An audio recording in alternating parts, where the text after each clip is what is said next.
이상한 점 하나씩만 얘기해봤으면 좋겠는데, 나는 최상명 이 외압 사건이 진짜 이상하거든요? 지금 이제 나오는 뉴스들은 누가 경찰청에 전화했다, 누가 국방부에 전화했다, 요지는 대통령실에서 여기저기 전화를 했다, 이거예요. 그래서 정상적으로 진행되던 수사를 대통령실이 개입해서 틀어버린 거 아니야? 수사 외압 자체도 중대범죄인데 그 지시가 만약 대통령으로부터 왔다면 이거 탄핵사유 아니야? 이래서 중대범죄가 된 거예요. 간단하게 말하면. 근데 내가 이 사건이 왜 이상하냐면 결국은 해병대 사단장 한 명 살리려고 하다가 일이 이렇게 된 거거든요. 해병대 사단장 별 2개야. 군 사망 사건에서 별 2개짜리 처벌하면 대통령 오히려 칭찬받았을 거예요. 근데 무슨 별 2개짜리를 정권의 운명이 걸린 것처럼 이렇게까지 보호하지? 그래서 난 처음에는 대통령하고 무슨 상관이 있나 보다. 뭐 어디인가에 교차점이 있겠지. 아무리 찾아봐도 없어. 서로 모르는 사람이에요. 윤 대통령이 자기 사람 챙기고 지인 챙기고 가족 챙기고 후배 챙기고 이런 거는 알려져 있는데 모르는 사람한테는 가차없단 말이지. 왜 이렇게까지 하지? 호주 대사 보내주고 막 공초 2명이나 보내고 나머지 승진시키고 모르는 군인 한 사람을 위해서 이렇게 할 사람이 아니잖아. Why? 저는 약간 드는 생각은 있어요. 검사가 가지고 있는 가장 큰 힘은 누군가를 단죄하는 게 아니고 봐주는 거다. 윤 대통령처럼 지금 검찰 조직과 국가 조직 운영을 혼돈하는 그런 분 입장에서는 내가 봐주고 싶다라는 생각이 있으면 그게 별 문제가 되리라는 생각도 없이 뺐을 수 있을 것 같아요. 근데 왜 이 사람을 이렇게까지 봐주려고 하냐고. 당시 수혜와 관련해서 국민의 홍보에 도움이 됐던 그런 사람이었고 덜컥 봐주고 나니까 일이 점점 커진 게 아닌가. 22년에 수해 났을 때 수해 복구 사업하는 걸로 칭찬을 받았대요. 임성근 얘기 나오니까 그래 놓고는 아무도 그걸 주워 담지 못하고 있는 건 아닐까. 저는 그렇다 하더라도 자기한테 불리하게 적용하면 즉시 쳐낼 사람인데 저는 잡혀가요. 나 그거 표초로 만들 거야. 미리 예고하는 거예요? 그냥 갑자기 든 생각인데요.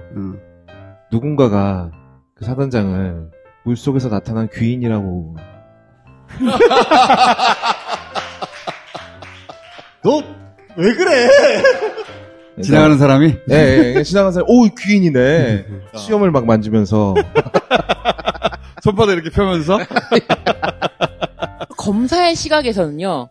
누군가를 불기소를 했을 때 이것으로 인해서 자신의 신변에 문제가 생기는 적이 없거든요. 그래서 쉽게 봐줬어요. 그렇기 때문에 누군가를 봐준다는 것은 너무 본인에게 손쉬운 일. 뭘 그렇게까지 해. 내가 내린 명령은 틀릴 수가 없어. 나는 관대하다. 나는 위대하다. 그 방향성의 가능성도 하나 있고 인정. 그리고 이제 이쪽으로 드니까 하는데 귀인설도 뭐 우리가 하도 이상을 많이 봤기 때문에 귀인설. 일단 아니면 뭐 2000번째 인사라든지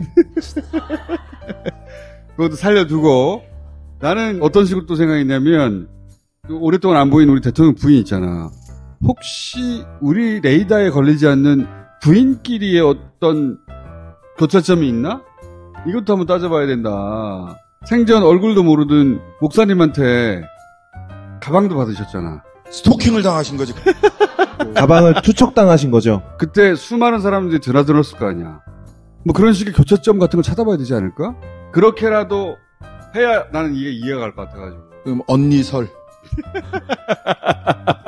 저는 사실은 윤 대통령이 그렇게 한 건 오히려 저는 이해가 가요. 그 밑에 유재현 법무관리관이라든가 이시원 지금 공직기강 비서관도 그 사람들이 움직인 게 저는 그 사람들은 법률가잖아. 그 사람들은 이게 문제가 되리라는 걸 알았을 것 같거든요. 그러니까 법조인들이 법을 기본적으로 다루다 보니까 겁들이 많아요. 저는 박정훈 대령이 너무 튄 행동을 했던 거다. 그래서 박정훈 대령이 아니었으면 아무 일도 아닌 것처럼 쓱. 그래서 박정훈 이게 대령이었기 때문에 FM대로 한 거지. 박정훈 대령이 하란 대로 했으면 이런 일이 안 벌어졌잖아요. 그럴 수 있겠네. 네. 맨 처음에 그러면 이 사단장에 대해서 대통령이 눈길을 준 이유는 뭘까? 교차점에 출발한 건 아닐까? 예를 들어서 부인끼리의 교차점이든 또는 어디서 생겼는지는 모르겠지만 교차점이 생겨야 윤석열 대통령 같은 사람이 쟤는 내가 봐줄게 이유가 있어야 되잖아. 그 다음에 또 더 큰 충성을 요구할 수가 있잖아요. 제가 봤을 때는 윤석열 대통령 주변 인사들이 다 뭐 문제가 있는 사람인데 그렇잖아요. 이시원 공직기관 비서관 할 수 있는 사람은 아니잖아요. 공직기강을 매우 흐트러뜨렸지.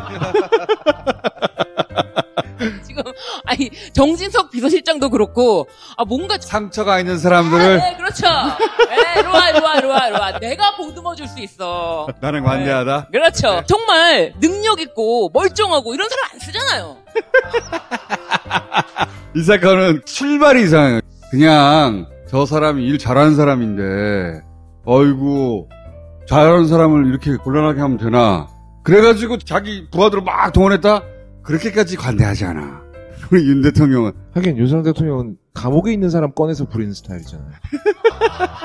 사면해가지고 네, 일부러 사면해서 너 고맙지. 그렇잖아요. 충성해. 아니, 약간 이런 느낌이라. 기소해가지고 네. 형이 확정된 걸 사면해서 공천하는 그쵸. 경우도 있어도 저 사람 내가 잘 본 사람인데 어떻게든 막아. 능력이 있으니까 이 사람을 계속 써야지 이런 게 아니라 내가 말했는데 내 말을 뒤집지를 못하는 윤 대통령이 어떤 사안에서 이렇게 강력한 의지를 가지고 특검에 이를 만큼 일을 밀어붙여서 한 게 뭐가 있어.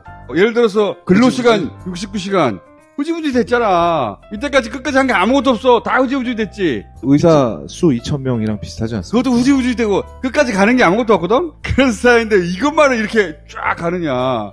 아닌 게 아니라 그건 그렇네요. 임성근만 그런 게 아니라 신범철, 임종덕 이런 사람들 공천까지 줬다라는 게 너무 과하잖아. 이상한 사건이고 발단이 뭔가 있다. 귀인이야. 그거밖에 설명이 안 돼.